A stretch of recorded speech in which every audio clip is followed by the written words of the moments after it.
Brahma Tasmai Shri Gurave Namaha. Tasmai Shri Gurave Namaha.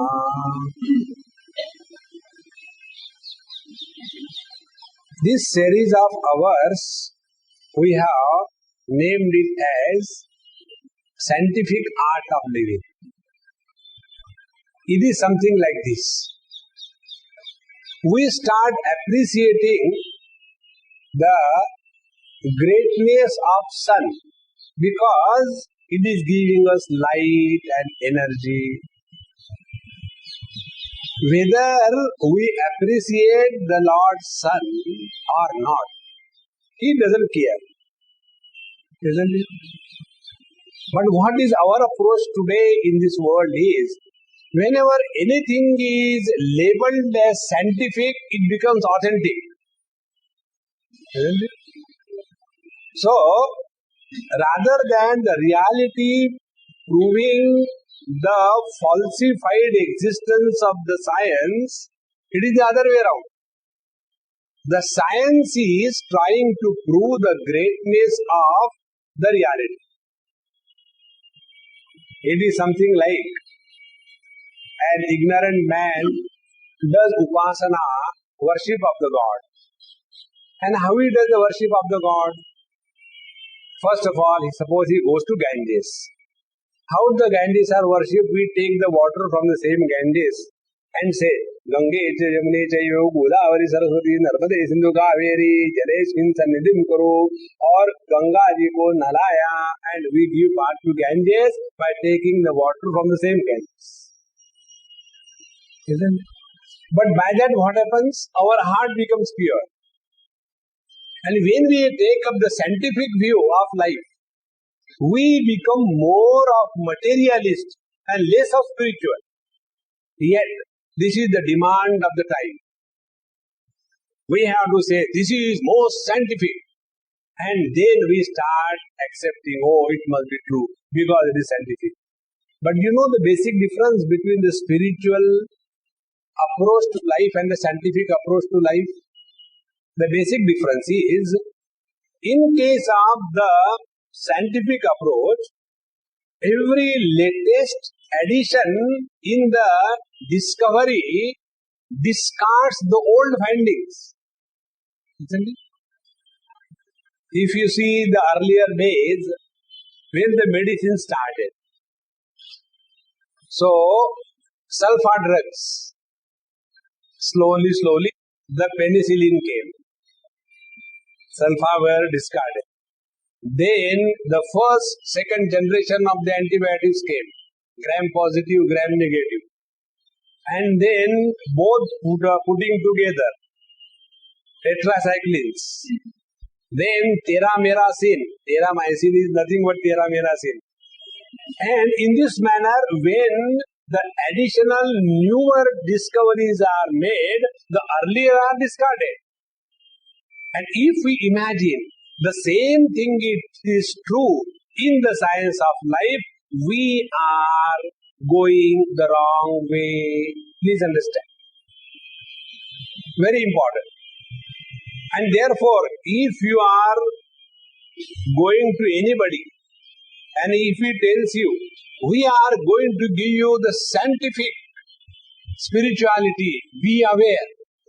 In science, there is a possibility of improvement because it is not perfect. In the scientific field, improvement and growth is considered as a sign of progress. But in case of the spiritual science, it is not. Because the truth is immutable, it doesn't change. It is the same all the time. And therefore, whenever we say the scientific art of living, it is only an opium label to make us understand, oh, we are the men of the modern age and what we are doing is most scientific. We fooling ourselves with a wrong label. Therefore, what was said in the last chapter by the Lord to Arjuna, in the third chapter last time we have seen, how living in this world with dynamism and an art by which you function outside and you purify inside. When the result of our activities are evaluated in the outer world, it is called as revolution, achievement. But when the results of our actions are discovered and evaluated in the inner world, then it is called as evolution. Scientific field talks of evolution in the outer world. Spiritual life talks of evolution in the inner world. Basic difference. Now, next most important thing. Science talks of life between the womb and the tomb. What happens before and after, that is not at all taken care of. It is told to be all, it is all imagination. Therefore, when we are thinking in terms of karma, action, dynamism in life, our attention is, we function in the outer world and purify inside. And as we go on purifying our mind, a stage comes in life when there is total contentment of being. There is no fear of death. There is a discover of unsullied happiness. If that is happening, then it is worth living. Otherwise, like we have heard in Ishavasya Kurvanneveha karmani jiji visheshatakam sama. One should keep on doing his activities and desire to live for 100 years, 100%. Don't live for 100 years. Instead of adding more life, more years to your life, add life to every moment that you are living. That is the meaning of living 100%, not 100 years. Otherwise, living 100 years and then how do you feel? I feel alright, but people don't feel good about me. I don't know how to tell them. People don't understand. They don't take my experience for their benefit. I am ready to give everybody everything, but nobody wants from me except my money. I don't know what I should do. This kind of frustration is not the creed of the spiritual lifestyle. And therefore, when the principle of living life dynamically was explained in the 3rd chapter of Gita, Arjuna had asked a question. Sir, we don't find the reason why we go the wrong way. Now, this question cannot be answered by the science. We go the wrong way. And knowing well this is wrong, and yet we do the wrong things. What is that which is compelling us, knowing well this is wrong, to go the wrong way? Kindly tell me. And there the teacher tells, it is only the compelling force of the desire from within. So unless you take care of this disease of desire in your mind, you can never have contentment in life. See, yesterday I went somewhere with a taxi, and when I got into taxi, as my routine goes, the moment I sit in the car, I start calling my Lord. Siyavara Ramachandra ki jai, Pavana Sutta Hanuman ki jai, and ultimately Aaj ke Anand ki jai, Har Har Namah Parvati Pate Har Har Mahadev. Then I asked the driver, Mahatma ji, aapka naam kya hai? He said, Swamiji, my name is Bhagwan Das. I said, Bhagwan Das Maharaj ki jai. He said, Swamiji, why did you call my jai? I said, I have got many bad habits. This is one of them. What can you do? I am a victim of those habits. And then he said, Swamiji, one thing I will tell you. Many Mahatmas have come and sat in my car, in his taxi. I said, you don't tell me what they told you, I will tell you what they told you. Then I told him, Swamiji, you are 100% right. I said, do you know why I am right? Because I am a super Mahatma. And then I told him, look here, how much money you have got, it makes no difference. In the poor people, there are happy people, there are miserable people. Among the rich people, there are happy and miserable. So the happiness and misery has nothing to do with your material prosperity. And yet, we are unable to understand why this happens. So here is the reply given by the Lord. It is the desire of virus which is affecting the subtle body, the mind, because of which we are compelled to act the wrong way. And then, after telling this, the Lord doesn't stop there. Take this tablet, because he was not a psychiatrist. Do you know the difference between a spiritual master and a psychiatrist? A psychiatrist maintains the patient, because ultimately he has to become one. You know that? Suppose somebody is practicing psychiatrist, ultimately ends up with that. Heart specialist has a heart attack. Oncologist has a cancer problem. I have a friend, he said, Swamiji, I heard your lecture, but I have selected such a profession that I will never be victim of my own specialization. So what is that? He said, I am a gynecologist.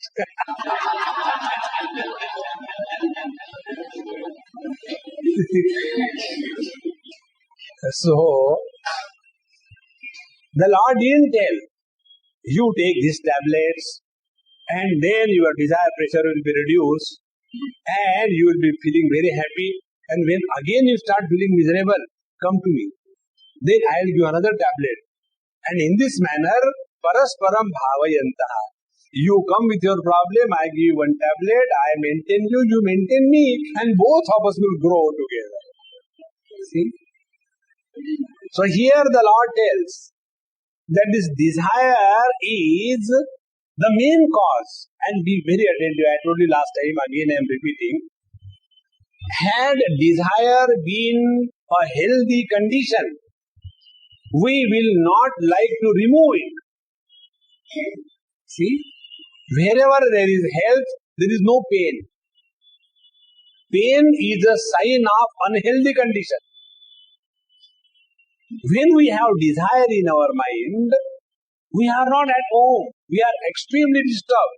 So unless the desire is fulfilled, we don't feel comfortable. And what is the fulfillment of a desire? Fulfillment of a desire is the removal of the desire. Had the desire been a natural condition of the mind, we will never like to remove the desire. See how important it is. This secret is told by the teacher, who has nothing to take from you. And then, after having told, it is not only telling the name of the disease. Like you go to the doctor and he tells you, oh, you are suffering from lymphosarcoma. You feel very good. Nice disease. Naming the disease is not the solution for the disease. Or else, you prescribe some medicine. Only thing, it is not available. What is the use of that medicine which is not available? So only identification of the disease and prescribing something which is impossible is not the creed of the spiritual teachers. So this is the problem. And now I give the solution. So the approach is methodical. And this methodical approach in spirituality does not have the foundation of science, but science has borrowed the foundation of methodical approach to the problem from the scriptural authority. See? You know what happens? I want to sell my commentary on Bhagavad Gita. The Bhagavad Gita is great by itself. But I want to prove that it is great. Then what I do? I write on the first page, opinions of the great masters. What Mahatma Gandhi said about Bhagavad Gita.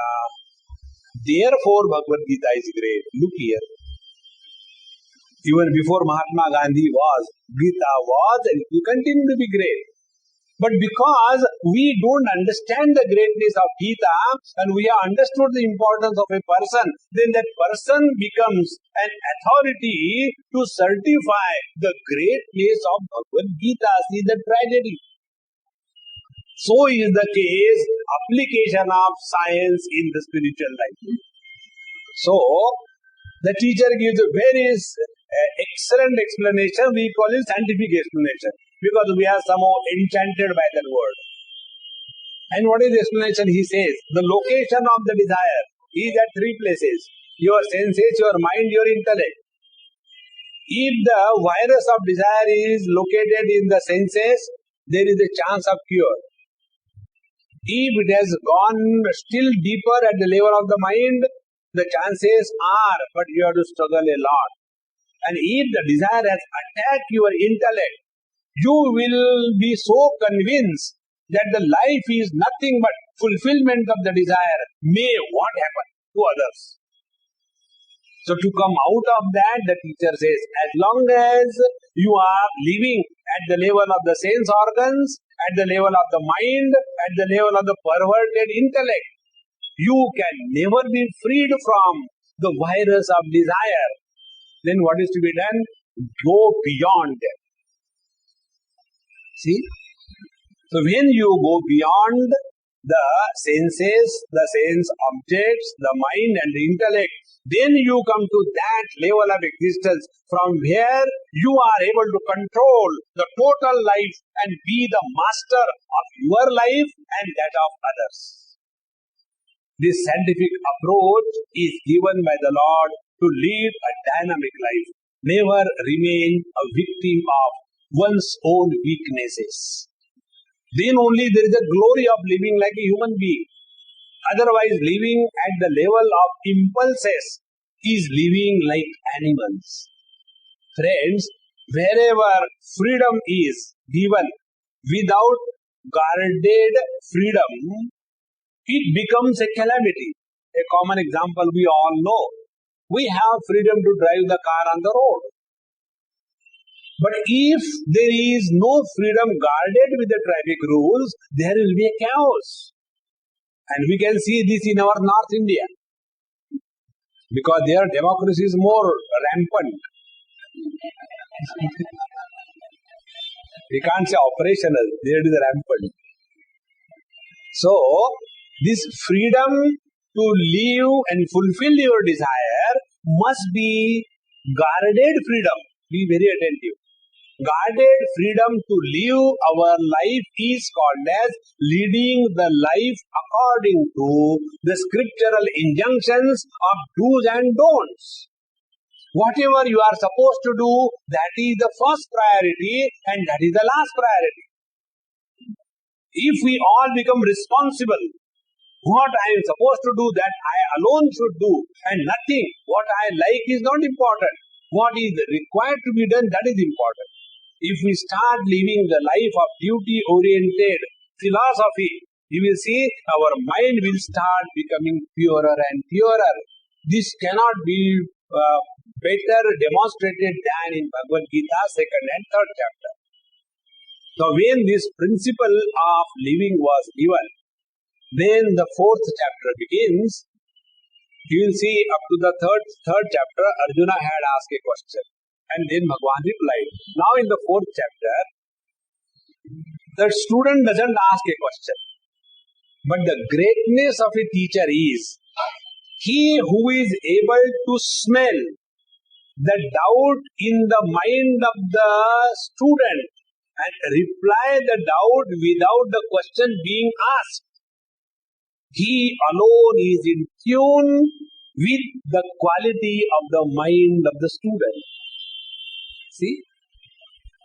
This is very important, and this can happen only when the teacher is able to penetrate beyond the physical layer of the existence of the student.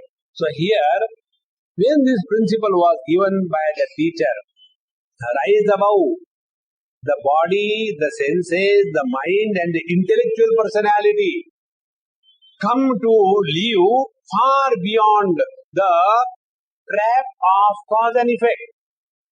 Science is a trap between cause and effect. Spiritual life is freedom from cause and effect.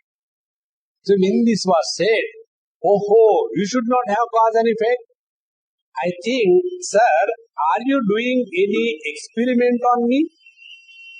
Because every intelligent man thinks when something is asked, you find out the cause and then you are intelligent.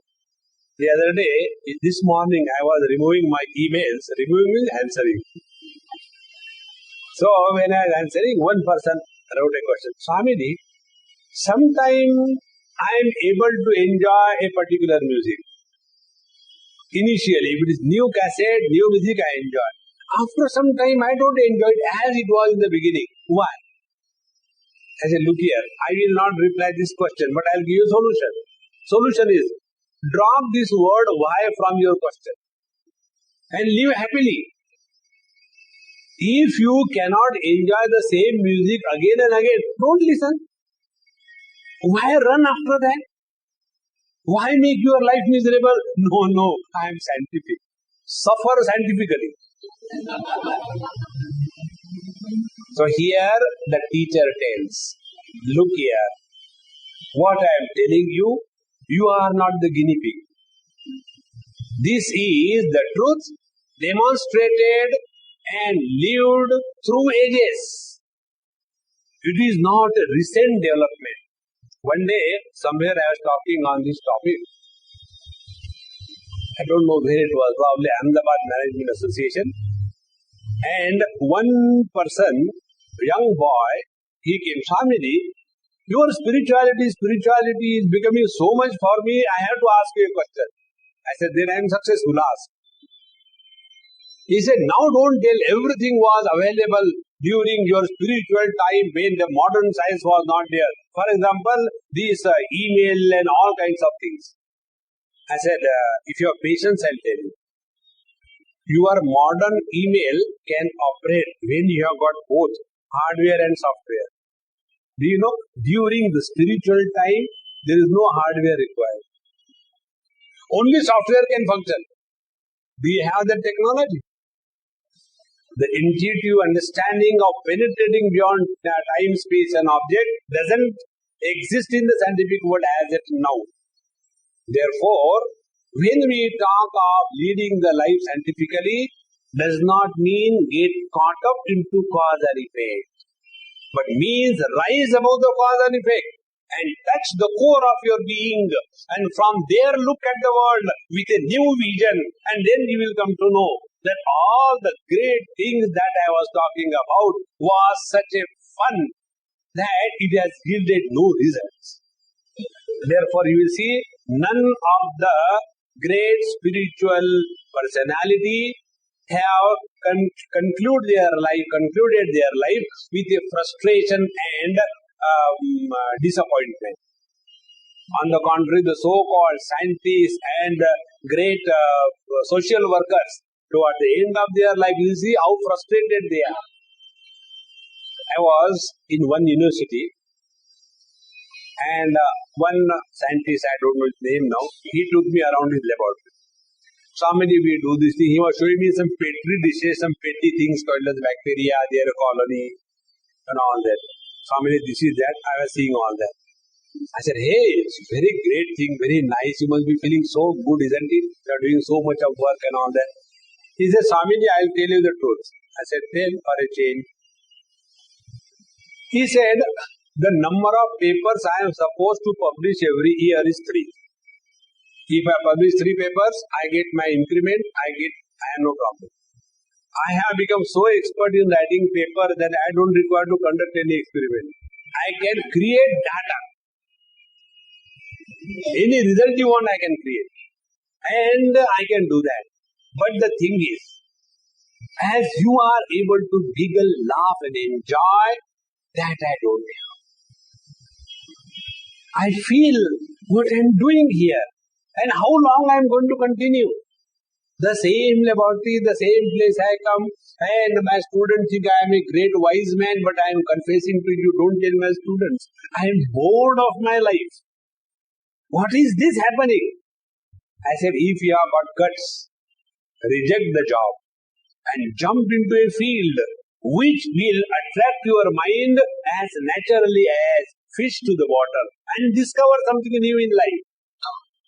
But Swamiji, then, what about my, living and all that? If you are worried about the security of your life, join a government job or a bank service. If you want to achieve something in life, have to have courage to take risk.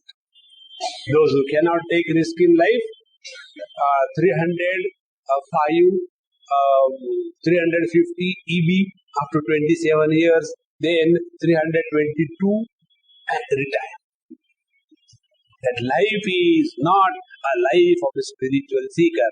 You have to take the courage to do experiments on you and then see how great you grow in life. So, to do this experiment, the teacher says, Arjun, you are not the first guinea pig on which I am doing this experiment.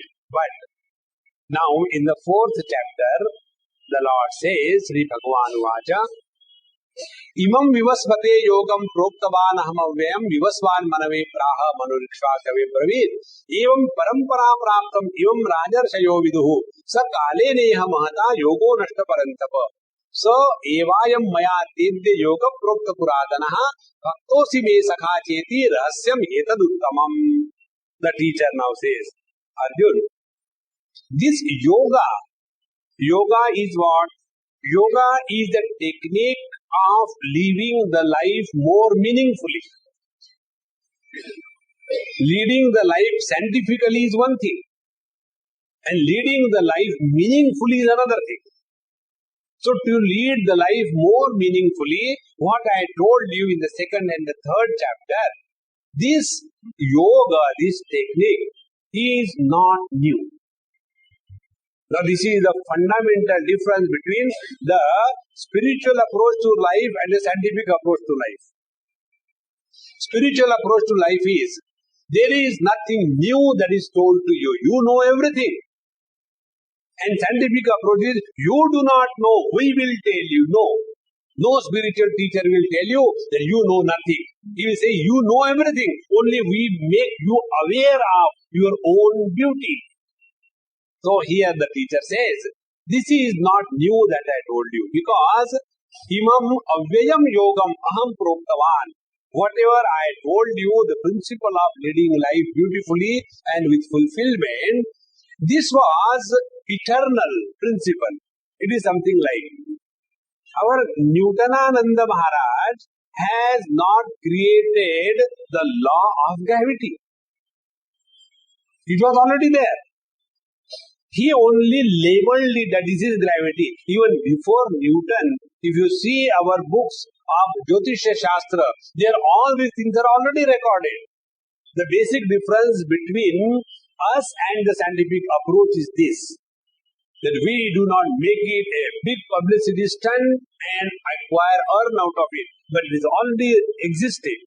So this yoga is already existing, and in the beginning of the creation, first of all, I have declared the secret of life to Vivasvan. Vivasvan means the Lord's Son. Now here another important aspect of spiritual and the scientific approach. Scientific approach is called as, in our Sanskrit or Hindi, as Bhautika Shastra. So everything in this world exists at 3 levels. One is called as Bhautika, gross material. Second is called as Adhyatmika, subjective. The third is called as Adhi Daivika, divine. Everything has got these 3 aspects. And what we, the scientists, do, take only the material aspect, and the subjective and the divine aspect is not taken into account, because this does not fall in the objective field. Science can function only in the objective field. It cannot penetrate into the subjective experience. For example, you can calibrate the consumption of electricity through the electric unit. You can calibrate the quantity of water or evaporation or petrol consumption. That you can calibrate. Can you calibrate the happiness that I get from eating rasgulla and jalebi and dhokla and idli? I am eating. Now you try to calibrate the happiness that I get scientifically. Impossible.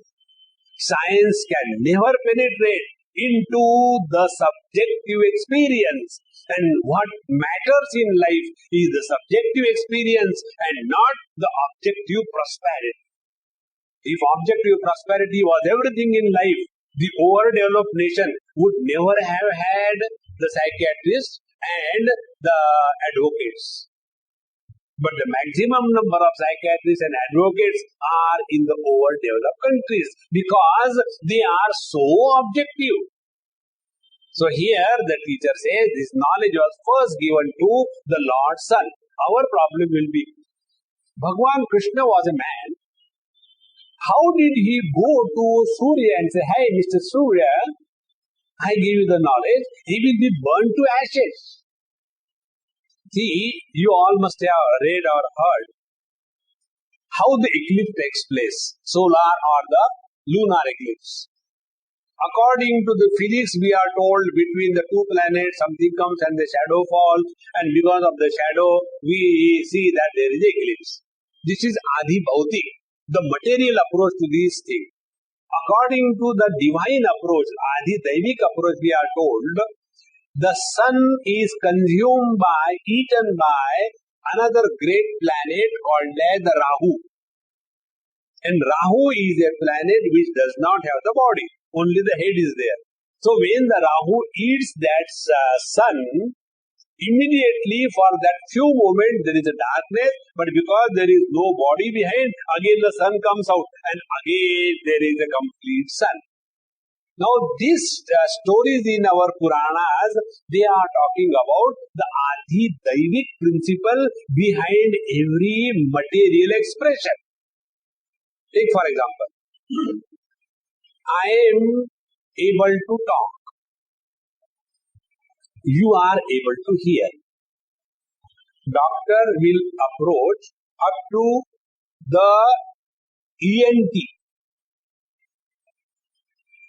Behind that, the power of speech, the power of seeing, that is not created by the doctor. It is already existing. If something goes wrong with the structure of the eye, that alone can be corrected. But the functional beauty or the functional expression of consciousness expressing through the eye as vision cannot be touched by the doctors. So we are talking about that. So when the teacher says, this yoga was told by me for the first time to Lord's Son, will take the other meaning also. And then Vivasvan Manave Praha, the second generation, then the Lord's Son gave this knowledge to the Manu, the first man, the Adam and the Eve couple, we call him as Manu. But the difference between Manu and Adam was adamant and Manu was wise. This was the only difference. So this Manu, the first person who gave the code of living as a human being, to him this knowledge was given. Then Manu Ikshvakave Abravit. Then Manu gave this knowledge to Ikshvaku, the great king in whose dynasty was born Bhagwan Ramachandra, Ikshvaku. And in this manner, this great knowledge was passed on from the great teachers to teachers in a royal lineage. See? Now, after having said this, evam parampara praptam imam rajarshayo viduhu. All the great royal kings knew this knowledge. And thereafter, sa kale neha mahata yogo nashta parantapa. Anything in this world other than the supreme reality is bound to be affected by the impact of time. Very clearly told. For example, if you take Let us take the Sindhi language. There is a friend of mine, and he is very fond of Sindhi language because that is his mother tongue. And he told me once, Swamiji, I have translated, this Bhagavad Gita in Sindhi. And I got somebody to print it also. He printed. Now I request you one thing. That will you please see that this book goes to the people so that they know their mother tongue, Sindhi language. I said, do you know the problem with Hindis? They can speak and understand every language except Hindi. Their language is slowly getting lost and it will be lost. And it is not only Sindhi, even Sanskrit, English, everything will change. Even your Greek and Latin, they were the top languages of the time. They are slowly going. Anything which falls in the purview of the material science has bound to get lost by the impact of time. So the teacher says, this principle of Karma Yoga, although it was passed on as time went, slowly, people started becoming lethargic, and the value and the importance of these divine principles got lost in time. Now see, to understand this principle, we had during our independence struggle, the importance of charkha, then takli, then khaddar, then the Gandhi topi. I don't know why they call it Gandhi topi. Show me any picture where Gandhiji has put on that topi. And yet it is called as Gandhi topi, isn't it? It is like a hot dog. There is no dog, and yet you call it a hot dog. Of course, those who eat, they bark. That's a different issue. So, this Gandhi topi and khadi, what was the value and importance to that during that period? As the time passed, slowly, it started gathering dust and it started gathering different meaning. With the impact of time, everything changes. So what we have to do? Only we have to re-establish the eternal principle by demonstrating through us. This is one very important point. Please try to understand. Purity, love, sincerity, these are not objects which can be quantified and preserved in a jar with a formalin. These are the values to be lived by a living being. So all this principle of Karma Yoga told in the last chapter, the teacher says, this was being lived through by many great sages and saints. But now the time has come. Earlier, you remember, we read the stories, how the kings used to be so sincere. They used to keep the word, prana jai par vachana na jai, raghukula reet sada chale aayi. And now our Rajas, they go for the vote. You please give us vote. We will do nothing for you. We keep our word. Isn't it? So, kale neha mahata yogo nashta parantapa. So, with the passage of time, all the values, etc., start getting destroyed. See, the other day, somebody met me in Chennai. I went there for a talk. After the talk was over, one person came. He said, Swamiji, I got a question. I said, it is not your fault. It is my fault. Now ask. He said, how come it is your fault? Question is mine. How is your fault? I said, because I am invoking question in you. So I am the cause and you are the effect. Now be effective. Ask. What is the question? He said, Swamiji, these days, these sannyasis have become so corrupt. And they keep on collecting money and all that. So don't you feel bad that you are one of those kind of sannyasis? Now this wonderful knowledge that you have, is it necessary that you have to have the makeup of a Babaji and then give? Can't you give it like the other people do, Ch.04, etc. They are doing it. Why can't you do that? Why you have to be Babaji? When we look at you, particularly Tamilians, when they look at a Babaji, they suspect. So, what is yours saying? I said, look here, I don't care first of all what others think. Second thing, according to you, I don't agree, but just for the sake of telling, according to you, if these sannyasis have started getting degraded, it is a challenge to prove that this path alone is dignified and it can be proved. We should not run away. That is the dignity of human life. We cannot say, no, because in earlier time it was all right. When you should speak the truth, we should speak the truth, things will happen. Today, if you speak the truth, everything goes wrong. Therefore, we have adopted, we speak the lies. That is not leading a dignified life. You are getting corrupted because everybody is corrupt. So, why not me be corrupt? Then you are not growing spiritually.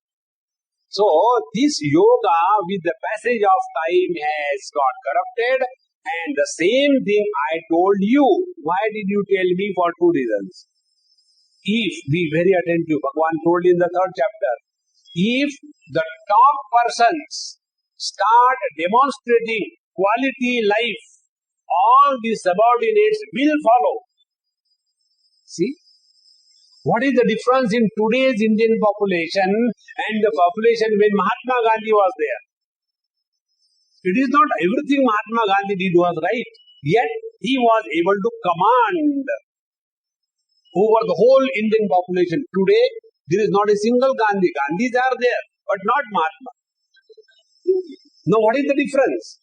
Difference is, he has demonstrated leadership and sacrifice in his life.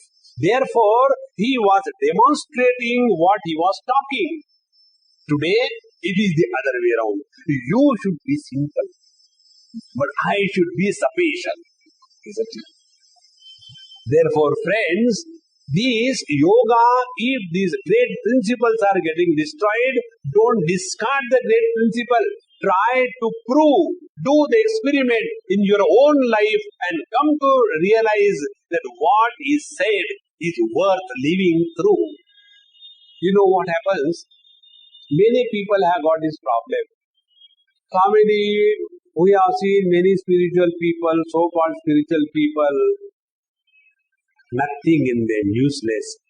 We are better. Khao pio mauj ko. And we are enjoying life. They are useless people. Therefore, I am doubtful whether there is something spirituality or not. You know why these kind of things come? Only because of one thing. We do not live every moment of our life with complete involvement. Everything is done half-heartedly, not wholehearted, or with a hole in the heart. Everything. Try this. Anything that you do, involve yourself 100%. See the difference in life. When you are talking to somebody, talk 100%. That time, don't look here and there and don't think something else and don't talk half-heartedly. See the impact. When you are eating food, enjoy every bite. Don't see how many calories are going, how much cholesterol is there. Today I wrote one email to somebody. I wrote that Amma. I said, Amma, she wrote me, Swamiji, what you told me 6 months before, the same diagnosis is finally confirmed by the doctors after going through a lot of tests. So, I think I should agree with you. So, please advise me. I said, do 3 things. First, eat 3 meals a day. Americans never eat food. They eat only calories and cholesterol. Eat food. Enjoy every bite that you do. Second thing, sleep comfortably. Third thing, don't worry about the children. They will grow on their own. You don't become tense. Swamiji, our children, how they will grow, how you have grown. No, Swamiji, we had no problem in India, I said, it's not like that. The thing is, You are lucky you had very good parents.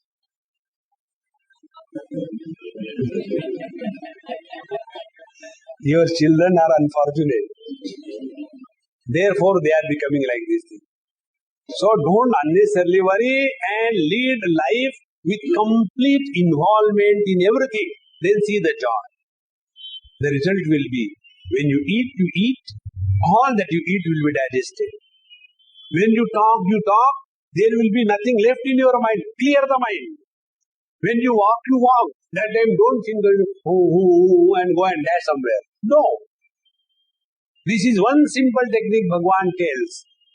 Whatever you do, get yourself involved 100%. One. Second thing, once the job is over, withdraw yourself 100%.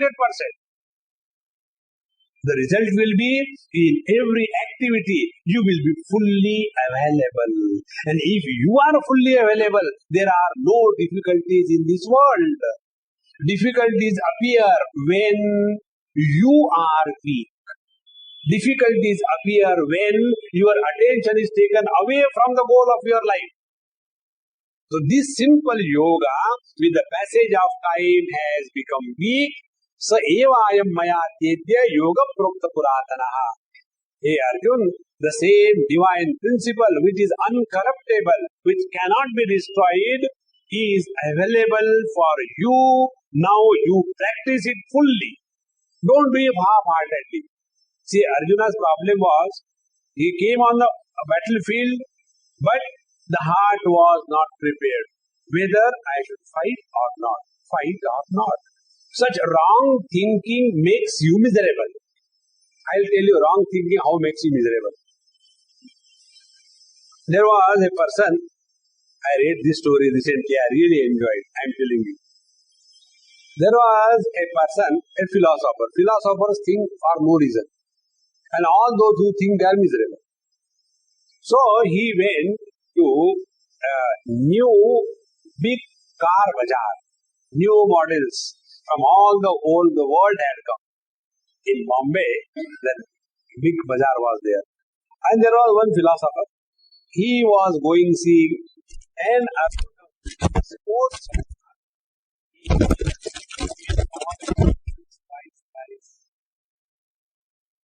So the salesman came. Because they could find out, this looks to be a interested party. And he said, yes sir. He said, is it fast? The customer asked. He said, fast?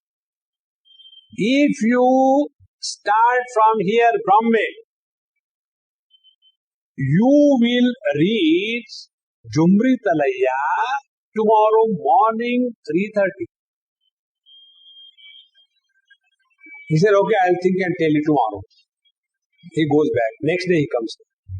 Yes sir, what have you decided? What have you decided? I could not sleep for the whole night. He said, what happened? He said, I was thinking, what will I do in the morning at 3:30 in Jumri Talaya? Now see, poor salesman was telling something else. And this philosopher was thinking something else. What will I do there in the morning 3:30? Why will I go there in the first place? The same thing happens. But this yoga was told, it's okay, but why are you telling me? Arey Baba, it is for you to practice. It is not for preaching others. This is one of the most difficult tasks. To practice and to talk is very simple. That's what I am doing. So, evayam maya tedya yoga prokta puratanaha. So, this knowledge, this wisdom is not created for a particular person belonging to a historical account in a particular time for a particular situation. It is eternally available truth for every living human being. Whether you are born now or 1,000 years before or after another 1,000 years. And therefore, the knowledge of Bhagavad Gita is never outdated. That's why there is no improved edition of Bhagavad Gita. Like, we have got, latest edition, the 4th edition, new improved edition. What is the new improved edition? Except my name, everything is changed. No, it is the same thing. Now the question is, sir, why did you tell me all this? Now here the most beautiful part, a personal touch, which is absent in the science. Bhagavan says, Bhaktosi me sakha cheti rahasyam hetaduttamam. Arjun, do you know why I am telling you?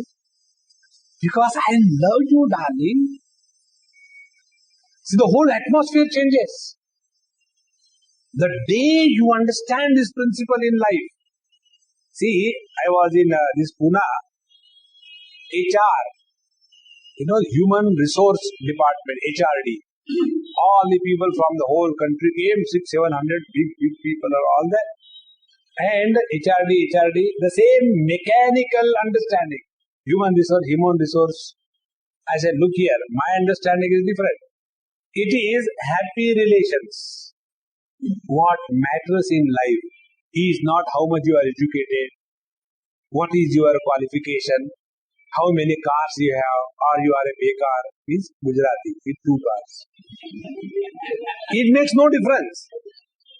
What difference makes is whether you are happy in your relations with everybody or not. That is important. And this happiness factor is never discussed, analyzed, proved, established in any scientific investigation. And that is the very foundation of life. First, second thing. Our life is not determined by the genes which are carried on the chromosomes. Our life is determined by a factor which cannot be explained by science, called as the fate.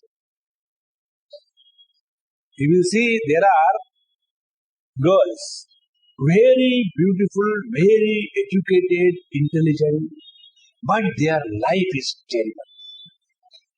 And there are horrible hidimbas.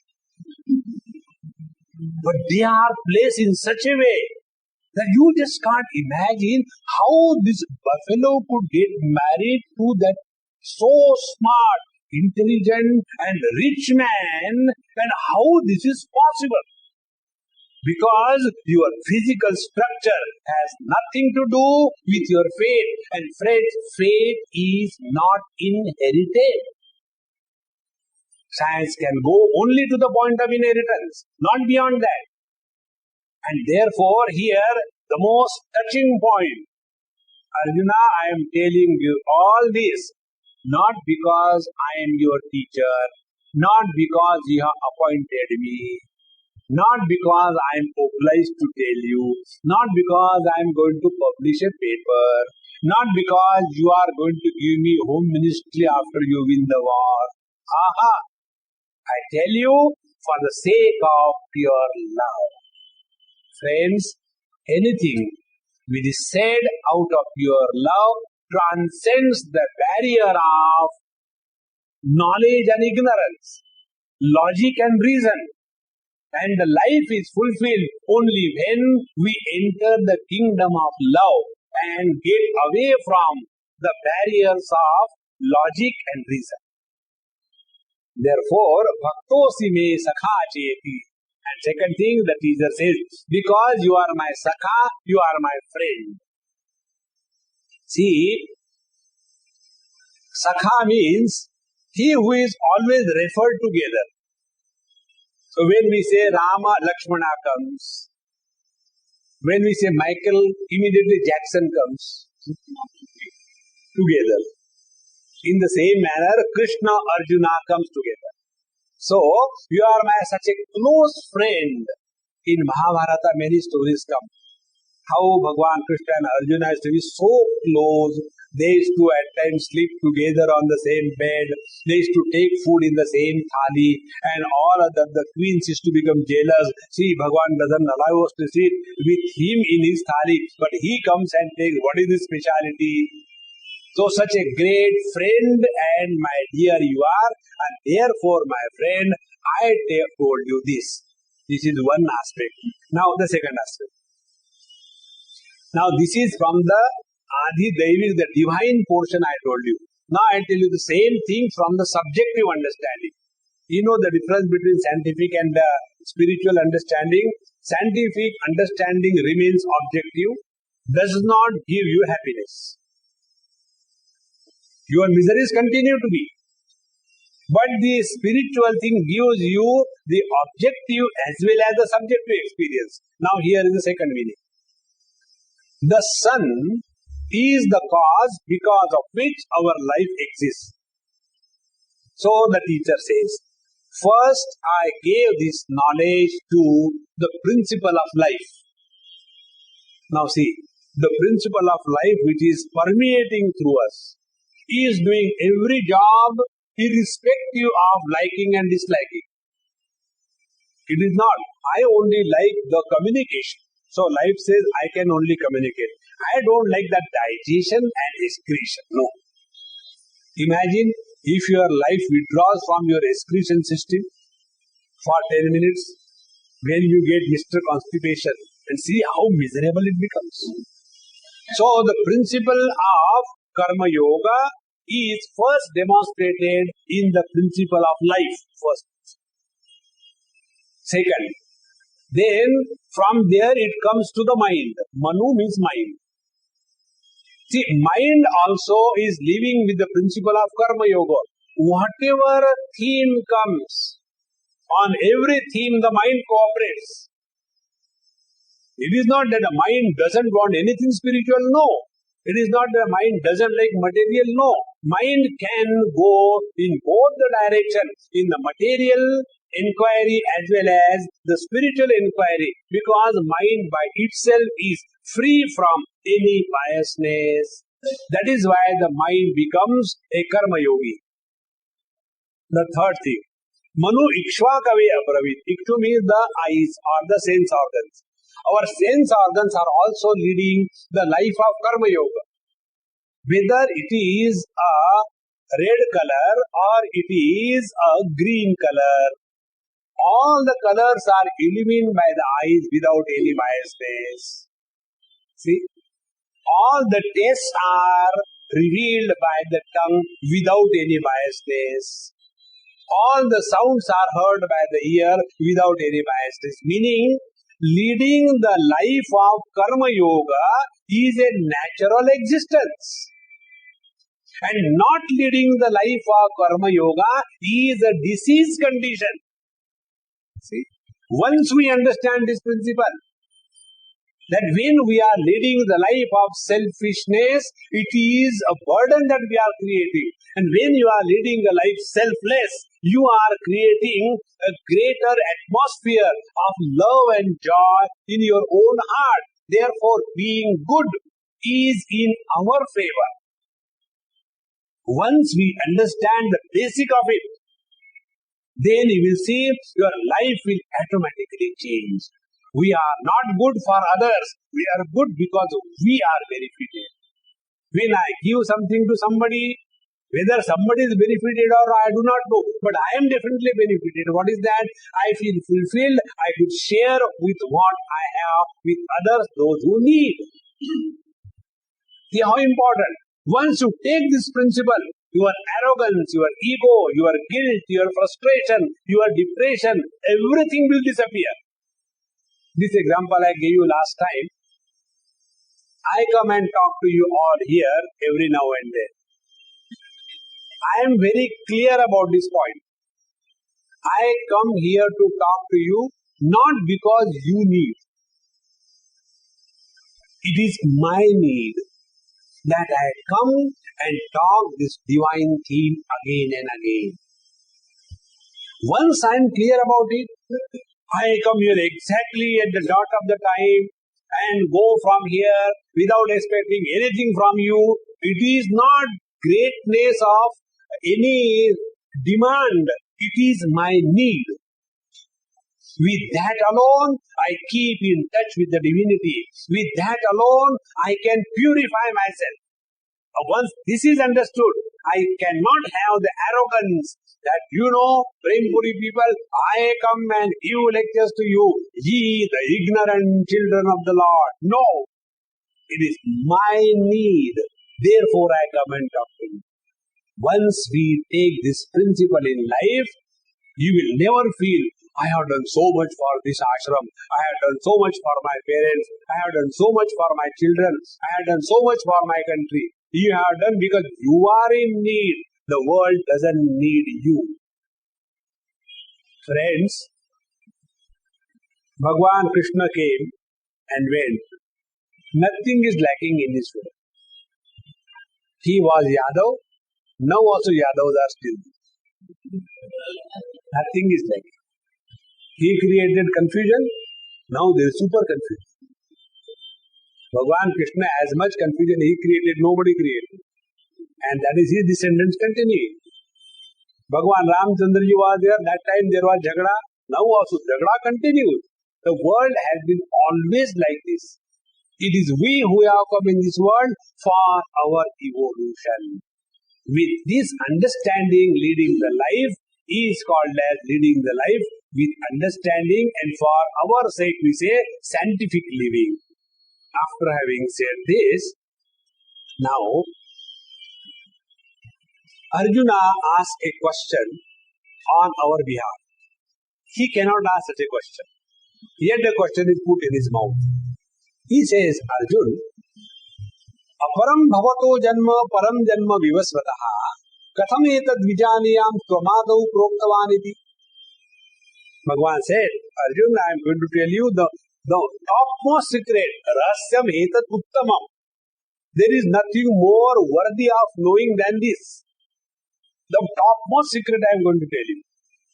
And Bhagavan wanted to tell. Immediately Arjuna raised a finger. Sir, I got a doubt. What is the doubt? See, don't take me to be ignorant, okay? I am the most scientific minded person.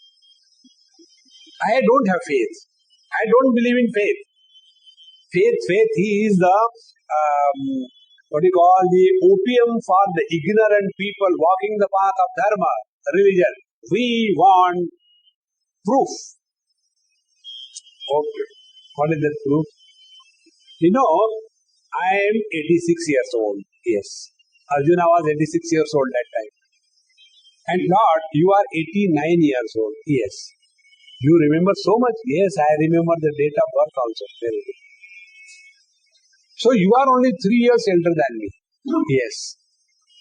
The sun is existing in this universe far before you were born. Do you mean the sun is younger than you because you taught the sun the whole knowledge? So when you say, this knowledge I have given first to Lord Sun, he gave to Manu, he gave to Ishwaku, and in this manner in the royal lineage the knowledge has come down. Do you mean that I am going to swallow it, whatever you talk, or what? I am a scientific minded confused. So you tell me, aparam bhavato janma param janma vavasvitaha. The sun was born far before you. And you are recently born 89 years before. How can I accept this thing? You know, this is, how can we accept? This is accepted. You know, if you see, I am not criticizing, I am just trying to understand. Don't misunderstand. Misunderstanding is easy. Understanding is difficult. So we do easy things. The Lord died for our sins. Isn't it? In Christianity they say, the Lord died for our sins in anticipation. Because we are going to be sinful, that poor Lord knew. So earlier he died.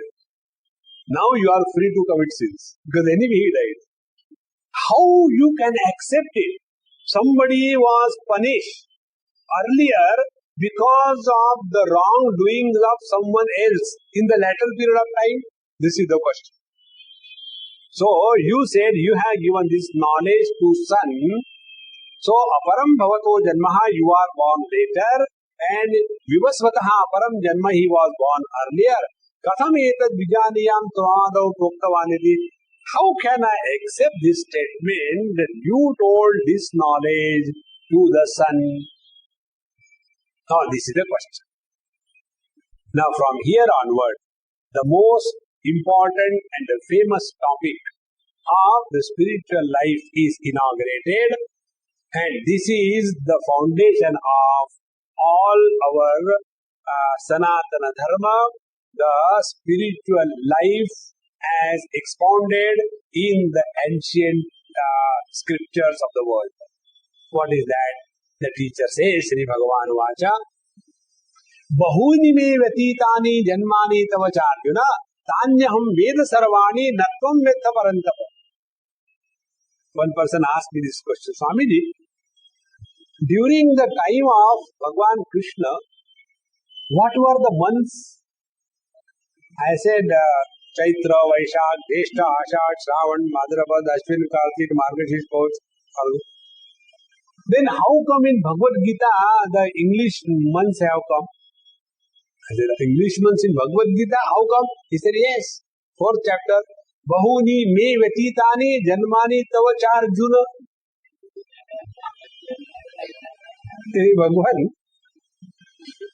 Bhagavan Krishna says, I was born in May and you are born on 4 June. 4 June को पैदा हो गए. So Bhagavan says, hey Arjun, both of us are born millions of times. Bahuni me vyatitani, me means mine, tava means yours. All of us have taken birth many times. The difference between you and me is this. Tani aham, all those I know and you know not. This is the only difference between the wise man and the other wise man. The moment you accept this principle, this happened in US after my talk in one of the universities. One person asked this question, Sir, in your Hinduism, the word Hinduism is open very comfortably in the whole world except in India. So, in Hinduism, you have to believe in the rebirth, but we don't believe. I said, who told you in Hinduism you have to believe in rebirth? No, without rebirth Hinduism cannot stand. I said, who told you? Hinduism does not believe even in birth. There is a question of rebirth. Bhagavan says in the next sloka, Ajopi sannavve atma bhutanam iswaropi san. I am never born. This is what is a prakriya, a technique, a methodology of analyzing your own experiences. See, the material science tries to analyze the objective happenings. The spiritual science helps you, guides you to analyze your own experiences in such a manner that you do not become the victim of your own analysis. See, the psychiatrists also do the same thing, but they victimize you with your own analysis. You know, I think you have to regress back. And then that person goes and says, and there are techniques, psychological techniques. You go back 7 years, 10 years, 5 years, 2 years, 1 year, what happened? Nothing happened. Okay, then let us go to the next life. And they started going beyond the present life. In the psychiatry, this treatment line has come up now. So they say, in your last life, you were born to a couple in somewhere in Austria. This case I am telling you. I talked to that lady, the doctor in Australia. This happened. This particular lady was having a very peculiar problem. There was one man who was terribly bad person, but this girl was only after him. And she said, I don't know why I am after him. Why I don't want to give him up? And he is such a terrible man. And then she said, we trace her life in the last, and there we found out this was the result. And once we corrected that factor, from next moment onward, immediately she discarded this man and started living normally. So now slowly they have started entering into this new area where it is said we existed before this birth and we will continue to exist after the death of this particular body. Once we take this principle that our life is a continuation of the past, modification through the present, and presentation in the future, once you take this holistic view of our life, your approach to life will change. And this is what is the topic. It is very, very important, and this we will take in our next class. With this, we conclude this topic. Om Purnamadaha Purnamidam Purnahat Purnamudachyate Purnasya Purnamadaya Purnamevavashishyate. Om Shanti Shanti Shanti. Harihi Om. Shri Gurubhyo Namaha.